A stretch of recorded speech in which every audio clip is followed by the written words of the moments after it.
Kakinada rural నియోజకవర్గంలో వైసీపీకి గట్టి ఎదురుదెబ్బ తగిలింది. బ్రాహ్మణ కార్పొరేషన్ డైరెక్టర్ దినవాహి పేరుబాబు, మాజీ డీసీఎంఎస్ చైర్మన్ మానేపల్లి బాబ్జీ వారి అనుచరులతో అధికార వైసీపీకి రాజీనామా చేసి జనసేన పార్టీలోకి చేరారు. కాకినాడ రూరల్ మండలం Valasapakala Gangaraju Nagar road number 1 Janasena rural కార్యాలయంలో రూరల్ శాసనసభ అభ్యర్థి పంతం నానాజీ వారికి పార్టీ కండువా వేసి పార్టీలోకి సాదరంగా ఆహ్వానించారు.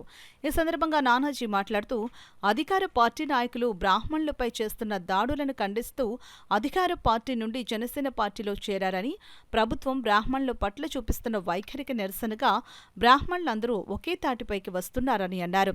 అనంతరం మానేపల్లి బాబ్జీ మాట్లాడుతూ వైఎస్ రాజశేఖర రెడ్డి నాయకత్వంలో కాంగ్రెస్ పార్టీలో కొనసాగి అనంతరం జగన్మోహన్ రెడ్డి నాయకత్వంలో వైసీపీ ఆవిర్భావం నుండి వైసీపీలో కొనసాగానని, 2019లో పార్టీ అధికారంలోకి వచ్చిన తరువాత 2023లో బ్రాహ్మణ కార్పొరేషన్ డైరెక్టర్గా పార్టీ నియమించిందని, కానీ పేద బ్రాహ్మణులకు కార్పొరేషన్ ద్వారా ఎటువంటి సహాయ సహకారాలు చేయలేని నిస్సహాయ స్థితిలో పార్టీ ఉంచిందని, రాష్ట్రంలో రోజురోజుకు బ్రాహ్మణులపై జరుగుతున్న దాడులకు మనస్తాపంతో పార్టీ పదవికి ప్రాథమిక సభ్యత్వానికి రాజీనామా చేసి జనసేన పార్టీలో చేరామని, కూటమి విజయానికి రూరల్ నియోజకవర్గంలో పంతం నానాజీ విజయానికి కృషి చేస్తామని తెలియజేశారు.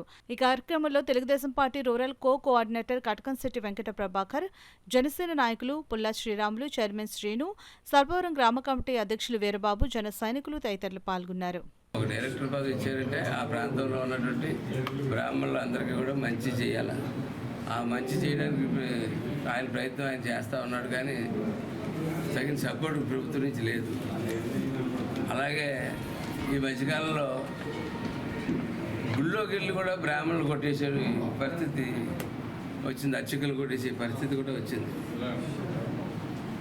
ఇటువంటి పరిస్థితుల్లో ఆ పార్టీలో కొనసాగలేక బాబ్జీ గారు అలాగే పేరుబాబు గారు వాళ్ళిద్దరు కూడా మంచి మిత్రులు, వారిద్దరూ కూడా జనసేన పార్టీలో చేరి ప్రజలకు ఏదో న్యాయం చేయగలుగుతాం ఇందులో అయితే ఒక నమ్మకంతో ఇవాళ ఈ పార్టీలో చేరి పవన్ కళ్యాణ్ గారి యొక్క సిద్ధాంతాలు ఆయన ముందు కాలంలో అందరికీ కూడా ఆదర్శం అవుతాడని చెప్పి నమ్మి వారు ఇవాళ పార్టీలో జాయిన్ అయినందుకు వారిద్దరికీ కూడా ధన్యవాదాలు తెలియజేస్తూ సెలవు తీసుకుంటాం. వైఎస్ఆర్ కాంగ్రెస్ పార్టీలో కొనసాగడానికి ఇష్టత లేక మొన్నటి రోజునే నేను పదవికి సభ్యత్వానికి రాజీనామా చేసి ఈ రోజున నా మిత్రులు, నా స్నేహితులు, నా శ్రేయోభిలాషి పంతం వెంకటేశ్వరరావు అనే నానాజీ గారి సమక్షంలో వైఎస్ఆర్ కాంగ్రెస్ పార్టీ నుండి వైదొలిగి జనసేన పార్టీలోకి జాయిన్ అవ్వడం జరిగినది.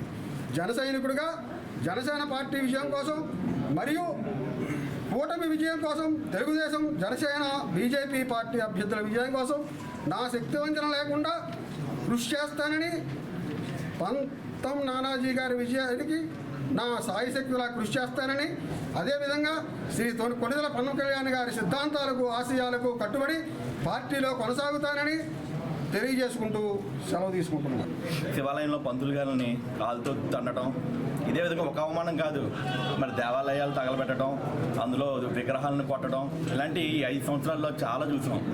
వీటన్నిటికీ వీళ్ళు ఎక్స్ అయిపోయి మళ్ళీ ఇలాంటి రాక్షస పాలన రాకూడదు, రాముడి పాలన రావాలి, నారా చంద్రబాబు నాయుడు గారిని సీఎం చేయాలి, ఆశీస్సులు బ్రాహ్మణ ఆశీస్సులన్నీ చంద్రబాబు నాయుడు గారికి ఉండాలనే ఉద్దేశంతో ఆయన ఈరోజు మంచి సదుద్దేశంతో పంతం నానాజీ గారిని గెలిపించాలని చెప్పి మరి ఈరోజు పార్టీలో జాయిన్ అయ్యేందుకు ఆయనకి ధన్యవాదాలు తెలియజేస్తున్నాను.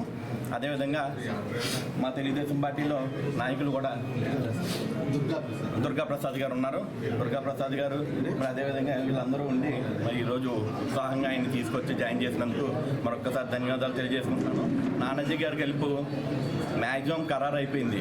నానాజీ గారి గెలుపు కోసం ఈరోజు పోరాటం కాదు, మెజార్టీ కోసం పోరాటం చేస్తున్నామని మీ అందరికీ మరొక్కసారి తెలియజేస్తున్నాను. సోదరులు పంతం నానాజీ గారు పిలుపు మేరకు జనసేన పార్టీలో జాయిన్ అవ్వడం జరిగింది. అలాగే పవన్ కళ్యాణ్ గారు సిద్ధాంతాల మేరకు అందరికీ మాకు నచ్చి ఈ పార్టీలో జాయిన్ అవ్వడం జరిగింది.